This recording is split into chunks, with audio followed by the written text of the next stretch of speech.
Knife dope. More dope. Come and get your fix. What's up, fuckers?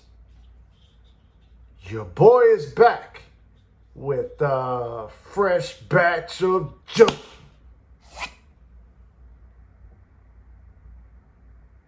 KnifeDope. That's right, people. The hits don't stop. You know, just last week, I was having a spirited debate with one of the knife homies. Big shout out to Pocket Slicer. And we were debating our favorite USA-made Spyderco, our favorite Taichung Taiwan Spyderco, so on and so forth. Now, when it came to USA Spyderco, I ended up settling on this model right here. This one is the Native 5. Specifically this variant. This is in S90V. So we've got the steel of the gods, slightly contoured carbon fiber scales. Backlock is the locking mechanism. Generous 50-50 finger choil, so your ergos are there. Such an iconic knife, so wonderful. Means so much to me. As a matter of fact, this knife is what allowed me to feel it was okay to sell my roses. I know, a lot of y'all might not understand that, but if you know, you know. And then when it came to Taichung Taiwan, it was a little bit harder because I got all the heavy hitters. I've got the Python, the Drunken, the Swish Bowie, you know. This was a possibility for me. This Swish Bowie is a knife that I feel absolutely basically represents just what I get in my Mac 2, from my Mac 2. You know, great blade to handle ratio, full flat grind on this one, and just a fantastic cutter, solidly built. I love it. But that's not what ended up winning my my Taichung Taiwan. Well, one for me from Taichung Taiwan was the Sage 5. Now this one is a lightweight version, rocking these Parson Blade Works titanium scales. I absolutely love this knife. I think it's an even better knife than the Para 3. Better than the PM2. And then I decided to give him and give y'all also my favorite Italian-made Spyderco, which should come as no surprise. It's going to be the Spy Mito. Mine, of course, is full titanium after doing that mod. But yeah, no problem admitting that I am a Spyderco ho through and through. But that's not what we came here to talk about today, people. Not at all. We came to discuss and debate just how good Bestech has gotten as an OEM. And so without further ado, let's get to the dope. Okay, first I want to give a big thank you to the man responsible for this video, Mr. Mark. You can follow him on Instagram at the Daily Knife Nut.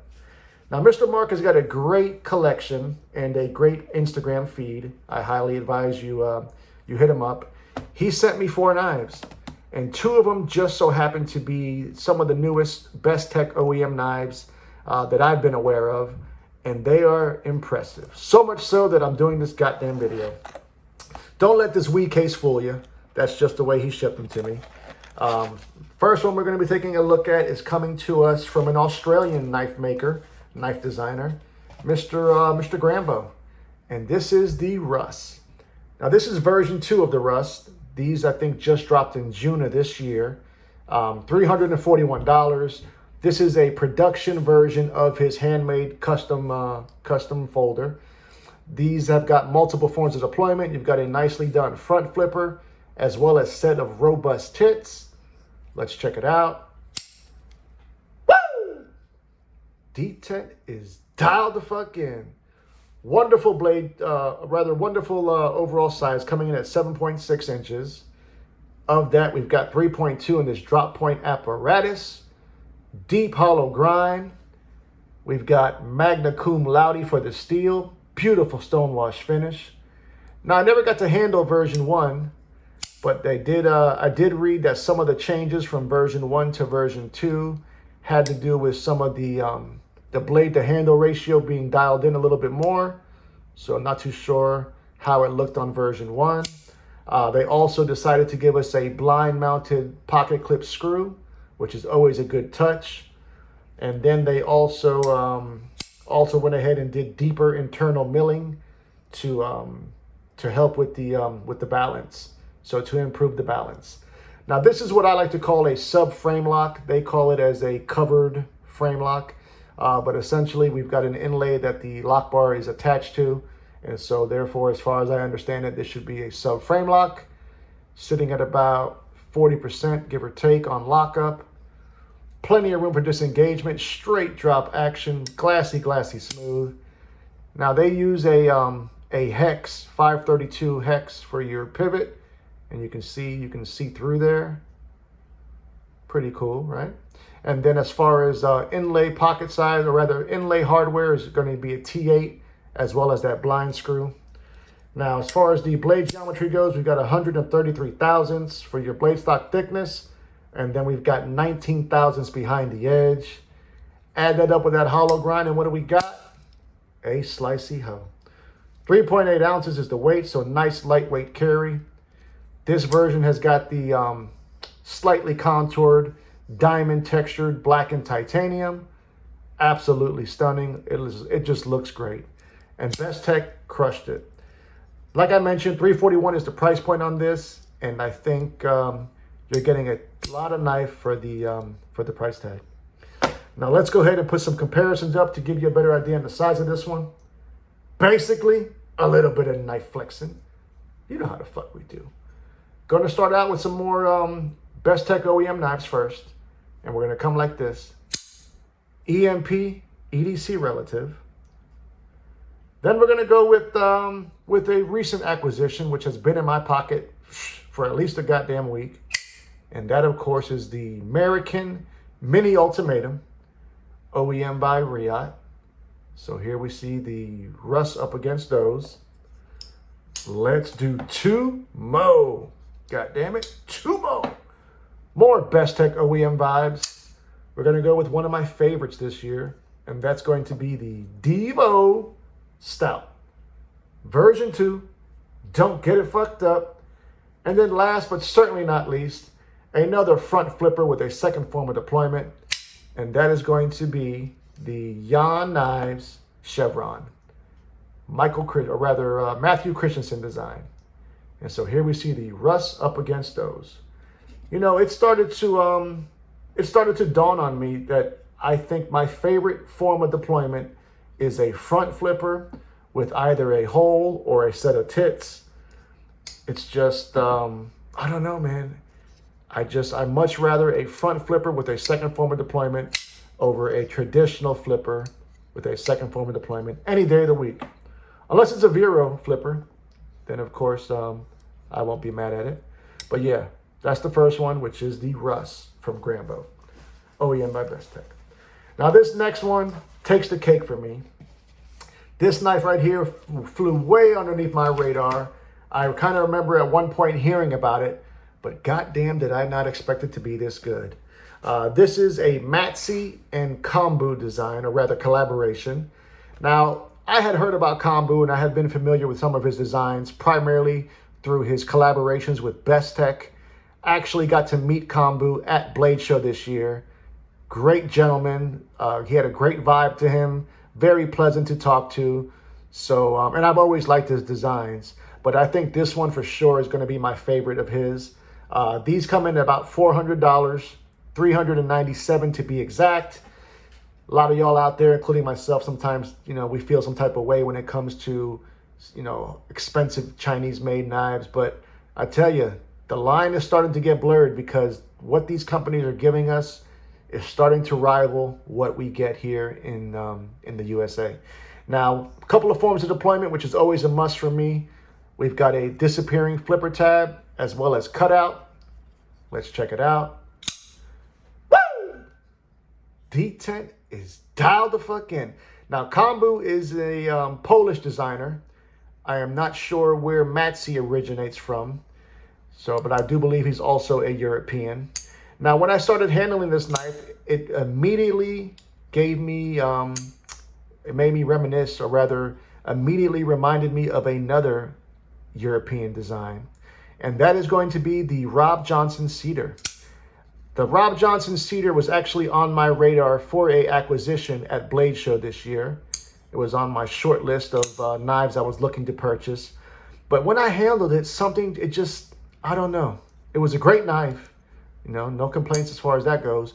But something with the actual flipper, I don't know. Something about it. I didn't buy it, But this is giving me very similar vibes to that, but a little bit more enjoyable. Definitely got a full-size knife, though. We're coming in at 8.3 inches. Of that, 3.5 is in this wonderful drop point apparatus. We do have a nicely done compound grind here. So we've got a hollow here on the main grind, flat on the reinforced tip. Got a nicely done machine satin finish. The steel on this one, once again, is Magna Cut. I'll tell you, Bestech and Riot have been hitting the marks for HRC on Magna Cut. And that, once again, also blurs the line. I mean, what's your excuse going to be when these Chinese companies are giving us properly heat-treated knives, wonderfully tuned, tight tolerances? I mean, it's hard to argue, It really goddamn is. Blade stock thickness on this one came in at 120 thousandths. So nice and slicey once again. I love this bitch. I really do. 4.4 ounces is the weight. This version has got the dark matter gold fat carbon inlay. Seamlessly done, just like Riot. Only negative I got, though, is that they didn't do it on the lock side. We've got bronzed hardware, as well as pocket clip to match. Milled clip is right-hand tip up only, and it does clear over the lock bar relief. Quarter length titanium backspacer. This is a winner. Hands down winner. Plunge grind is done well, so you will have some sharpening life. Plenty of room for your disengagement. They gave us a nice chamfer on that lock bar as well. Look at that bitch. Whoop. She bit me already earlier today. Ergonomically, like I mentioned, the 50-50 finger choil, so full purchase is always going to be there, and it's going to always have my cosign when it comes to that. I had no idea this Lynx was that good. I really didn't. Now let's go ahead and put some comparisons up for this one. Let's go like this. Spyderco Shaman, which also made my final list as far as favorite Spyderco American made, but I ended up going with that Native 5. Then we've got another wonderful knife from this year, which is coming to us from KOMU, and this is the Momentum. Big shout out to the OG Sharif for giving us that design. So there you see the Lynx up against those. Let's do two more. God damn it, two more.